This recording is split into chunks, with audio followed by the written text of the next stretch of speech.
Welcome to a new edition of the Neon Jazz interview series with legendary jazz veteran saxophonist, composer, and producer David Binney. He was born in Miami, raised in Southern California, and these days he's a fixture in New York City. And amongst many other things, he performs regularly at the 55 Bar in New York. In L.A., he had some great teachers, but in New York City, he studied with Phil Woods, Dave Liebman, and George Coleman to get his jazz gears moving in full fluidity. He has and is traveling the world with his jazz prowess, and he is also a producer. He's produced all of his own 22 albums and for many other cats out there. So get to know David and dig this interview, my friends. David, thank you for taking some time out. It's an honor to speak with you about your life and jazz. It's been well spent. I appreciate it. No problem. Thank you for asking me. Right on. So I'm going to go ahead and start off here. I know that there's a lot of things that are going on musically on a regular basis, but in your own words, give me a snapshot of activity that's going on. You know, there's various little gigs that I do that are actually probably the most fun things I do, but they're small, like playing in the 55 Bar last night with Adam Rogers and Obed Calver and Matt Brewer. It was a really fun gig, and my usual gigs. And then traveling, doing various things in different bands in different countries. And I'm about to go to L.A. to do the Angel City Fest with a trio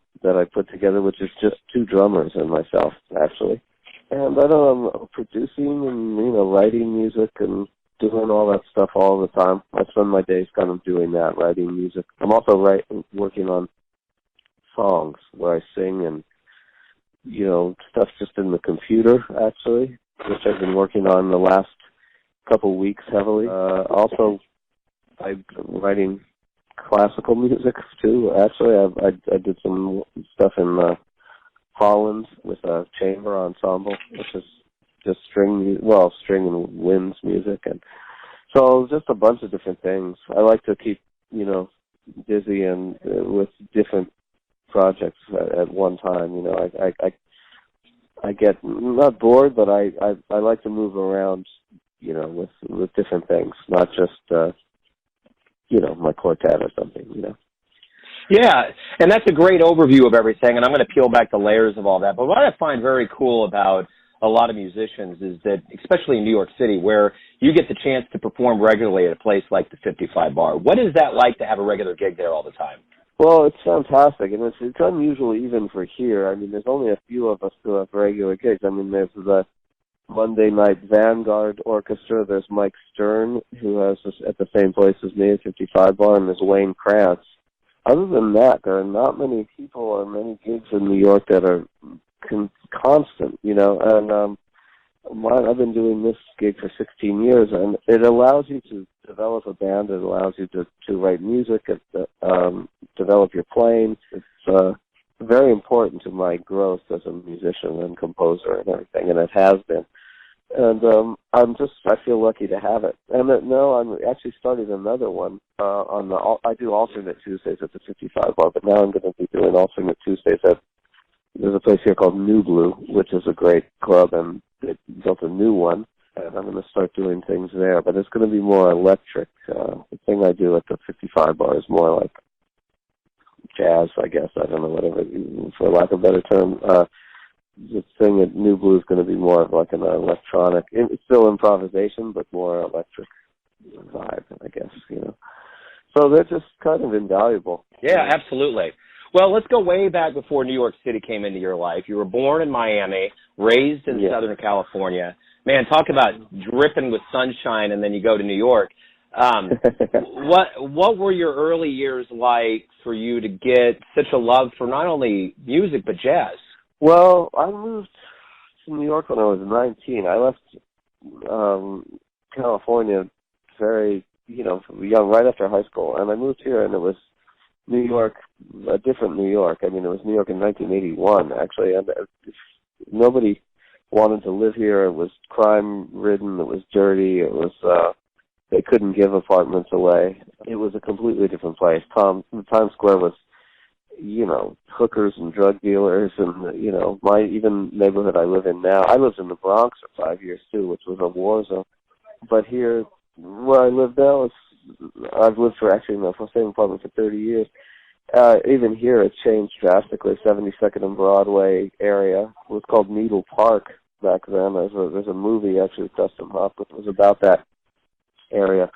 And now it's, $8 million apartments and expensive, caviar places. And, I mean, you can't even imagine the change. And Times Square is like Disneyland, and everything's super expensive. So just the environment has changed drastically, which I would think that would change the music, but I think I established myself musically in the poor times, and that's kind of carried through all this, the way the city is now. I don't think it really affects me too much, the change in the city, other than like living, the feeling of the city and maybe the safeness and all that. But musically, I don't think it's changed.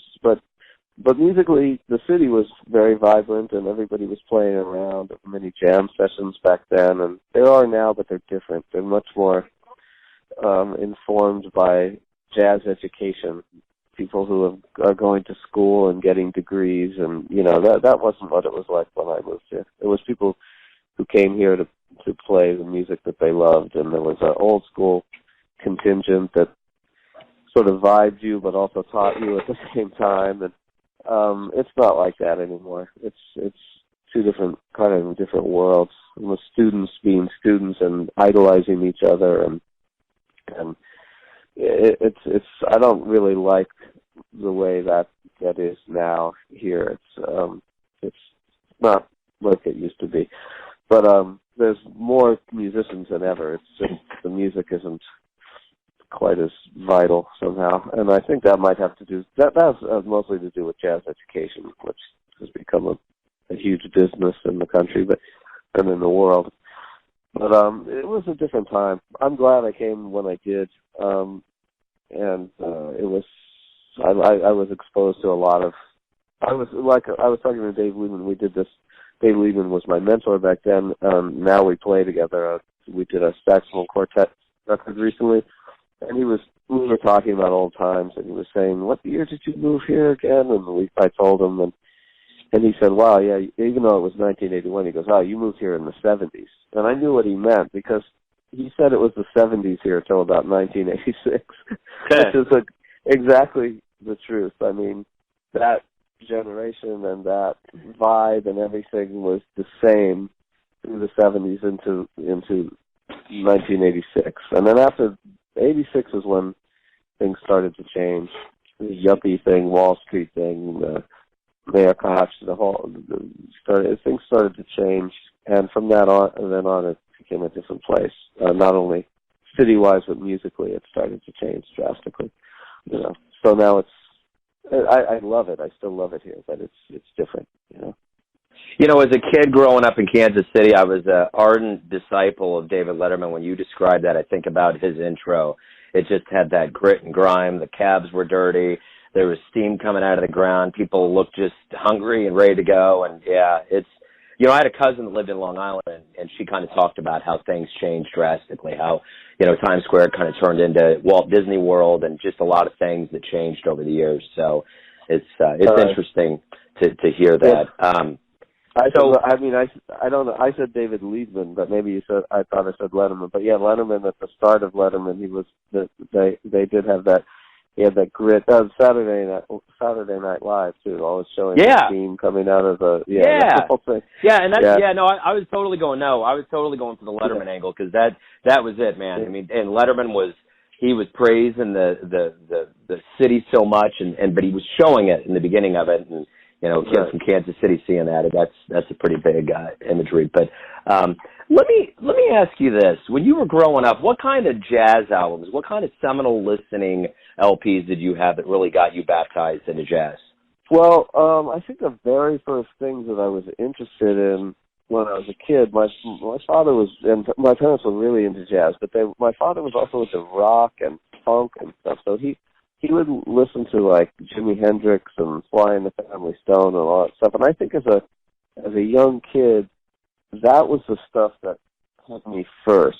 Even Elton John, like early Elton John, which I actually still love. But that kind of stuff hit me first. And then somewhere when I was about 12 years old, maybe 13, 12 years old, the jazz thing started to hit me, and I remember listening to, well, there was a guy you probably don't know, but he was a guy named John Clemmer who was in California at the time, still is actually, but he made these records that were kind of almost free jazz-ish, but they had elements of, like, he used to use an echoplex and all this stuff, and it was kind of edgy music, and my dad had all those records, and I would listen to those, and then weirdly enough, this guy John Clemmer was also, he basically started smooth jazz in a way, because he made a record in the 70s, I think, called Touch, which became massively huge, easy listening jazz record. You could trace it as being maybe the first in that way of the smooth jazz. So he kind of went from this extreme energy thing into this, he became famous for the smooth thing. Anyway, I was listening to him, and I remember then that sort of took me to train, because I remember reading an interview in Downbeat or something with John Clemmer, who was talking about Coltrane, and I started listening heavily to Coltrane, which my parents had a lot of Coltrane records. So I started listening to that, and bebop too, like Clifford Brown I was really into, and my dad had Charlie Parker records, and I would listen to that. But I soon after that got really into what was happening at the time, which was basically fusion, but Weather Report, Return to Forever, Stanley Clarke. I was really into Wayne Shorter. Native Dancer was a huge album for me. And I used to go see Weather Report play, all those bands play back then when I was a kid. And so that music was really, really, Herbie Hancock, George Duke, those were really, really big people for me.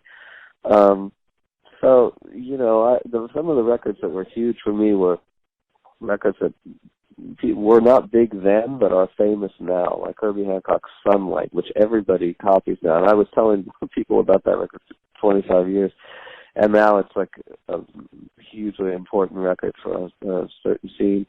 Robert Glasper and all those guys, But, that stuff, Joe Henderson was huge for me. Cannonball Adderley, every Cannonball Adderley record basically was huge. Miles. All that stuff. That's what I was listening to all through high school, and a mixture of bebop and fusion, sort of. And I wasn't into rock or anything at that time.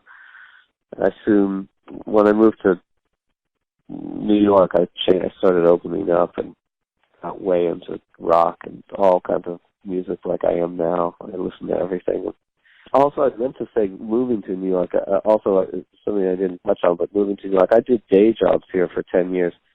So I was a receptionist for 9 years. I worked in the vegetable department at a supermarket. I worked at Macy's in the junior miss department, and I did a bunch of day jobs, and which was an important thing in a way. I think a lot of people don't do that anymore either, a lot of students. And it taught me something, and one of the things it taught me was that I never wanted to do any kind of job other than music ever in my life.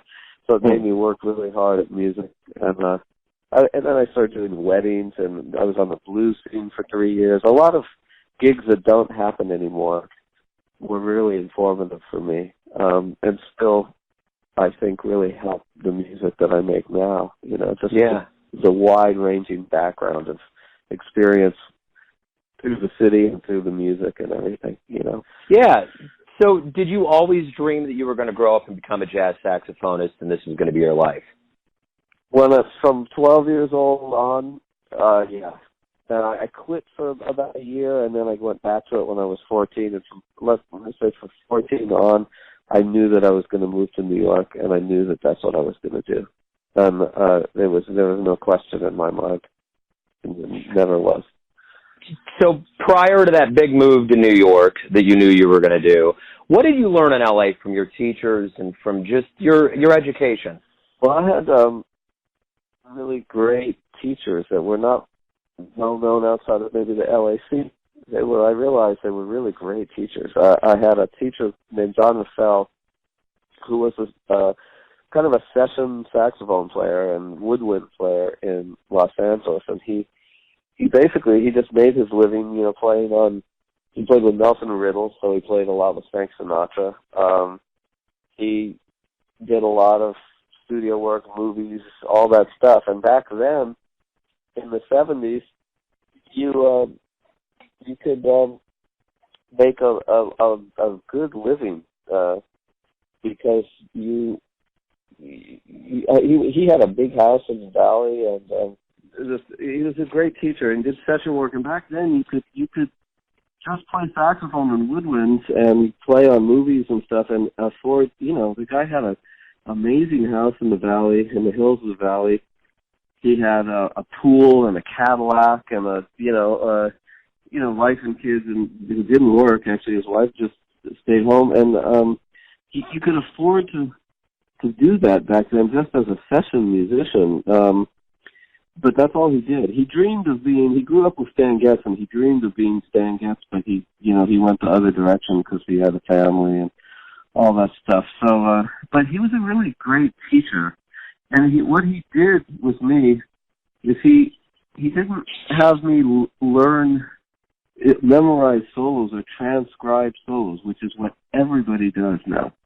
That's every student does that now. It's just, he had me write out my own solos. He gave me all the information harmonically, rhythmically, and technically I was working on stuff, but he didn't want me to learn what other people played. I just listened a lot. So I had a completely different experience than most people nowadays with this transcribing. And it gave me something that, I like to think at least is my an original approach, because I don't have anything to fall back on as far as licks or any of that stuff. I came up with my own stuff. And so I really appreciate that now, And I also had a classical teacher there that was an amazing teacher, really amazing teacher. He used to have me play through these exercise books with a metronome, and he'd put on like a Michael Jackson record and really loud, and then have me read things backwards and from the last bar to the first bar, but backwards, literally, so that at a certain point I could read anything. I could sight read anything. He was an amazing teacher. So I really loved the teachers I had in Los Angeles back then. Then I moved to New York, and I just studied with Liebman a little bit, and I studied with, took a lesson with Phil Woods, George Coleman, Bob Berg, Bob Mincer, all important in their own way. And then everything else I just did on my own. I had enough, Phil Woods gave me a piece of paper, and he wrote down a few things on it. And he said, learn this, and you never have to come back to me. And I said, all right, and I learned it, and I never went back to him. It was really, really a great lesson, actually. He was a funny guy. They were such bebop kind of mentality back then, asking, even as a 19-year-old kid, asking if, wanted to get high when he got to the lesson, and, just, it was a different, his approach. He also told me a funny thing. He said, well, you just moved to New York? I said, yeah. And he said, okay, first thing you do, find a chick with a piano. That was his advice. In other words, get a girlfriend who had a piano just because she had a piano. Right. You could practice piano. It was a different mentality, which I kind of, I liked it in a way. It was old school, and those guys were hardcore. And they're not necessarily around anymore, so everything's through jazz education now, which is a different experience for students. Anyway, that's kind of my background with teachers. It's interesting. I actually was fortunate enough to interview Phil Woods a few years ago, and I'll tell you what, it's been very rare that I got on the phone with someone that had that much energy. He was on it. He was on a completely different level of consciousness and living. And they say, Charlie Parker said, what you live will come through your horn. It's very evident with Phil. He was a full-on artistic force, Mm-hmm. So, definitely. Let me ask you this. In 1989, I find this interesting. You were awarded an NEA grant, and you recorded your first album, Point Game. That had to be rather cool to not only get a grant, but you're kind of starting out in the game. It's your first album. What was that experience like? That was really important. I mean, the funny thing about that was that a friend of mine came over to, at the time, the way you copied things were like dual cassette players, and I had a dual cassette player, and he came over to make a copy of the cassette to send into the NEA for a grant he was trying to do. And he said, and this was the last day that possibly you could do it. He came over and he said, you should do this. And I thought, I guess, maybe I should.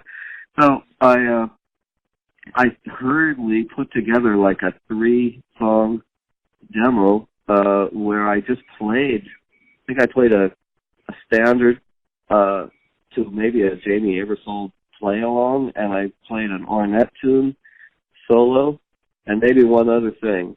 And I threw it on a cassette, and I put it in the mail, along with, as he emailed his thing. And lo and behold, I got the grant. He didn't get this. My friend didn't get the grant. I got the grant, and it was only like $3,000 or something, which is not much compared to grants today, but it was enough for someone who was extremely poor at the time to and I had to use it for music, so I put together, I got some guys that I was listening to at the time that I liked and had just met, and I put together this band and went into the studio and recorded this record in 6 hours. I actually gave it to Liebman, and Liebman gave it to this guy in France that he knew, and the guy at Owl Records, and he decided to put it out. It was the beginning of everything for me, and it got me some attention, and it was very derivative. It was definitely me on one level, but it was also derivative of a lot of stuff I was listening to at the time. I realized that, it's kind of a lot of this M-bass stuff, and Steve Coleman and Greg Osby and those guys who I know now and play with, but I was influenced, I think, by that. It's very electric, and I like it, but I spent a lot of time trying to get away from it after that because people compared it to that. So every record after that was acoustic and different, really away, not at all in that genre. But it was an important thing. It got me gigs in Europe. My first trip to Europe, I went to the Berlin Festival, and I did some other stuff, and it was great. It was very important thing for me. Over your career, you've been a solo cat, you've been with Medeski, Martin & Wood, you've been on all kinds of projects as a side person. How do you balance all that out? I mean, you're as a solo, a side person, how does that all contribute to you as a whole organism musician? Well, all those side gigs are really important, again, for growth and learning and keeping fresh ideas going. I'm always playing with really young musicians, and still,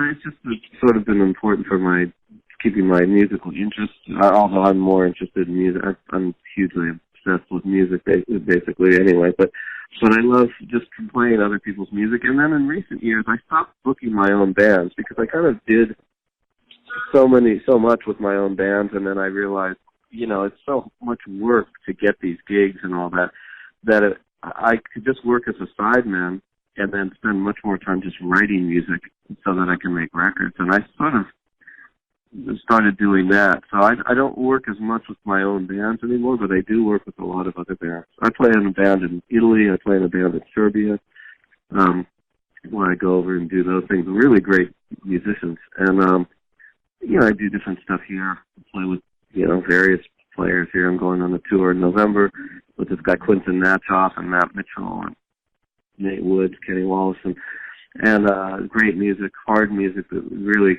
cool, and just always doing different things. And it just keeps things interesting, and then also keeps enough money coming in that it allows me to keep writing. And I'm producing records now. I produce all of Donnie McCausland's records, which has become a huge thing because I pushed Donnie into electric music, which has been very successful. The band became David Bowie's Black Star band, so that was basically my doing, and that's been a big thing in the last couple of years for me because that thing really took off, and then Black Star was a huge record, and so that kind of pushed my producing thing into another level. And you know, it's all doing all this stuff. It keeps me interested. And I wake up every day and I'm excited about the day, you know, and what I'm doing, you know. Absolutely. Yeah, and that's what I was going to kind of touch on a little bit too. You know, you produced your 22 plus albums. You've produced 6 of Donnie McCaslin's albums. That's the other thing. How did you get into that role of wanting to be a producer? I mean, a lot of musicians will arrange and compose and whatnot, but producing is kind of a different organism. Yeah, I think Donnie's record, the newest one that just came out, coming out in October, but it's kind of out, but it's coming officially in October. I think it's the 8th record I produced for him. But, I think it started, we had this band called Lost Tribe back in the 90s, Adam Rogers and Ben Borowski, David Gilmour and Fima Efron.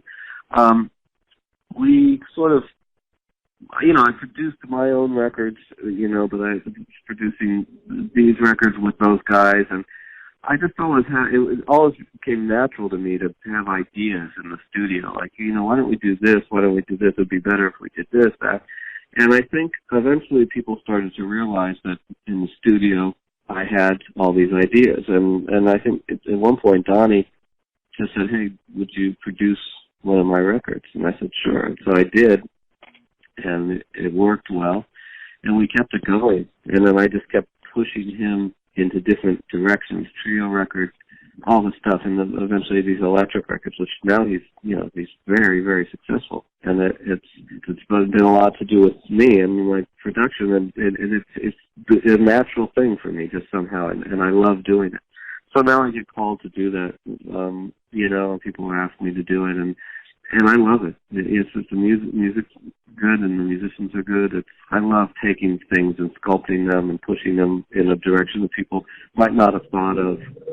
And it's just, so I just kind of fell into it in that way, which I think is the way most people become producers. They don't decide to become a producer. It just kind of happens because of their abilities, and their strengths as a musician. That's one of the things that I do well in music, and I think it was just recognized. That's all it was. I never set out to be a producer, and now I just love it. I want to do more and more of it. I'd really like to be doing a lot more, because I know I can help so many people.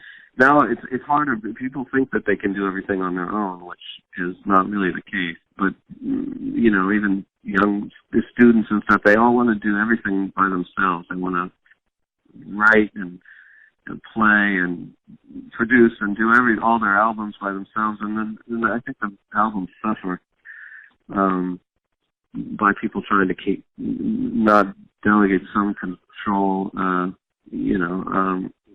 give some power to somebody else. It's good to work with people, Yeah, and absolutely. I've always produced all my own records, but I'm also the kind of guy who's always been suggestions, from other musicians have always been really important for me, and asking them, what do you think about this? What do you think about that?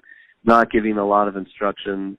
I'm picking the right musicians and then not giving them too much instruction, and then listening to them, what they would do, especially drummers, and I think I've learned a lot from that, and that informs the way I produce things, those experiences. So, yeah, I don't know. I think you just fall into production now. I'm not sure anyone sets out to do it, really.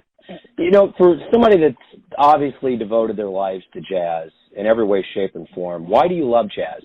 I think first of all, I'm just attracted to music in general. That's the first thing. I just love music, every kind of music, equally. I wouldn't say I like jazz any more than I like country music or electronic music or classical music. I like it all. I really do. But the thing that I love about jazz and playing jazz and that is just the freedom that it affords with expression,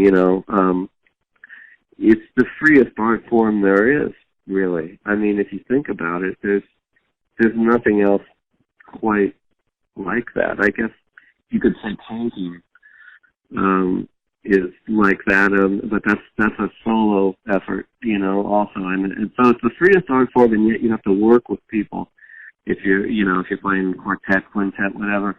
There's something that I love about that. It's like, it just seems like I don't know what's the word. There should be more of that in society and life in general. I think that kind of working together and listening and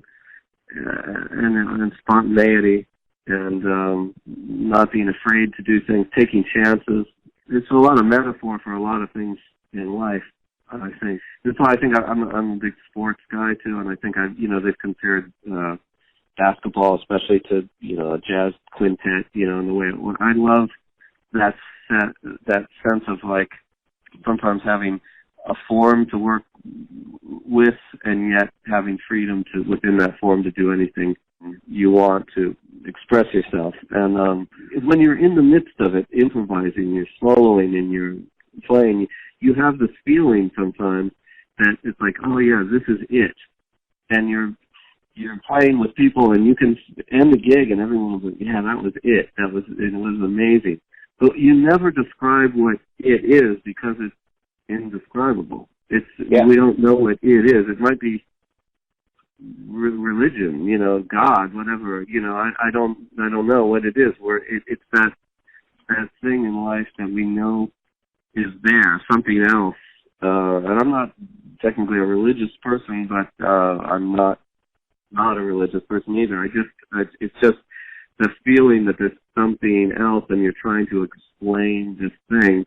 And when you do it in a certain way, it feels great and it feels right. And it just feels like this is what life should be, And if you do that, and your fellow musicians feel that, the audience feels that, and it's just this amazing feeling. And yet we have no idea what that is. What is that? I don't know. So it keeps you kind of going because, in a way, you want to keep describing it because you're hoping that you'll better understand what that is. So, and I think that jazz affords and fosters that sort of thing, whereas a lot of other things don't do that. There's too much maybe control on things, But maybe that's why I like production too. Even with pop music, whatever, I like to make it malleable and open it up and new ideas and new sounds and everything like that. I'm always searching to expand and push things. I've always been that person, trying to push stuff into new territory. It's interesting that the way you describe that there, especially there at the end, kind of really encapsulates what I've been doing. I've been doing this show for about 5 years now. I'm going on my 400th show. And I remember when I started this, I didn't want to be a passive observer of jazz. I wanted to go out and interview. I wanted to get to know, you and Sonny Rollins and all these other musicians and get a real well-rounded view of what is jazz. Because it's just like you say, it's not just playing, it's producing, it's being in big bands, it's soloing, it's arranging, it's composing. There's so many levels, and at the end of the day, there's a human level to it. And I think that when you're active in it, it just adds to the enrichment of something that's huge. And yeah, it's just like you said, there's a spirituality that goes through it, but how do you define that in actual words? It's just you feel it. It's the feeling. And hearing Miles Davis's Kind of Blue the first time, how do you describe that feeling on you? Music is a language. I mean, I think that is explaining it, but it's explaining it in this, musical way, and somehow it's explaining it, and we feel these things, but it was words. I don't know. It's hard to see. You're right. I don't know how we explain it. Yeah, absolutely. Yeah. So let me ask you this: of all the people that you've played for, all the people that have heard your albums, what's one of the nicest things a fan has ever said to you about your music?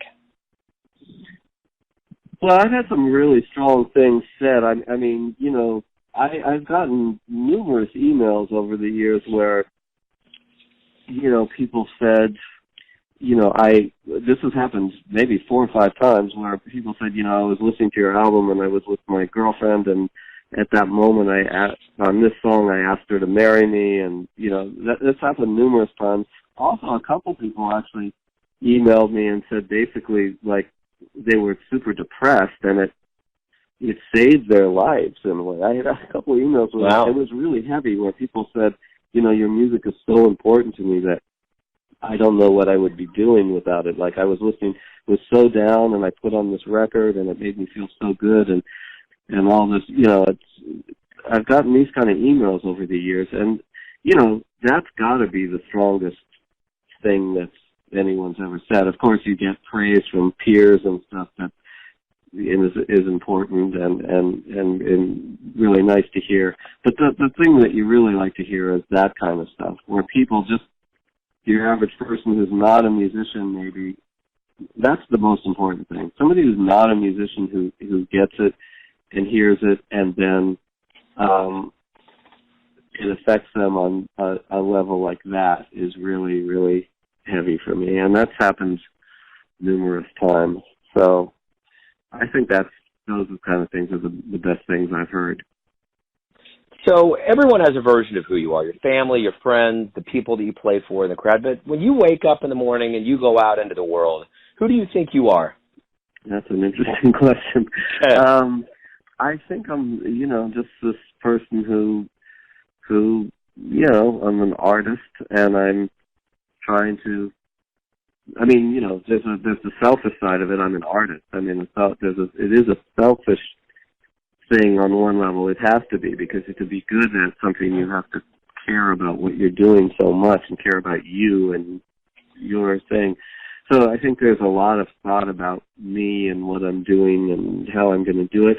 But, the ultimate thing I think makes me feel good, which is what we're all trying to do, I guess, is that I'm hopefully bringing something into the world that's a positive thing and affects people in a good way. Anyway, just trying to affect people in a positive way, and thinking that I'm at least putting something good out on the planet for whatever this is, our lives. We don't really know what's happening, it's just we're going along, and I guess that's it. I don't know if I think about it beyond that.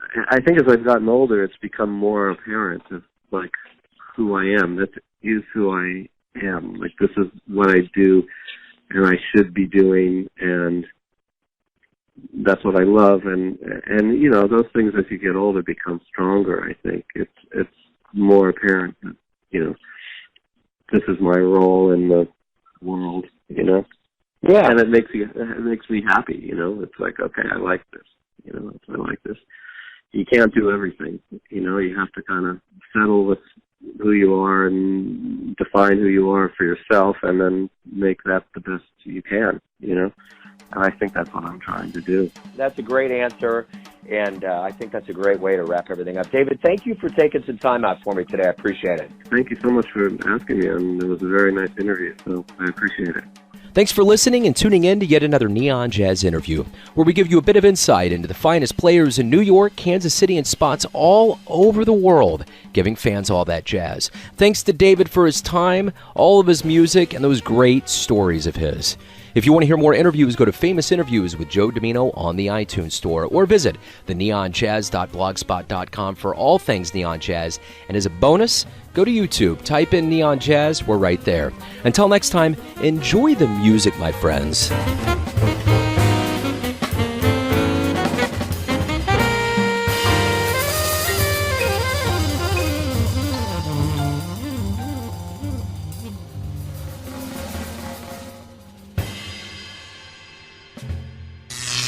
Neon Jazz.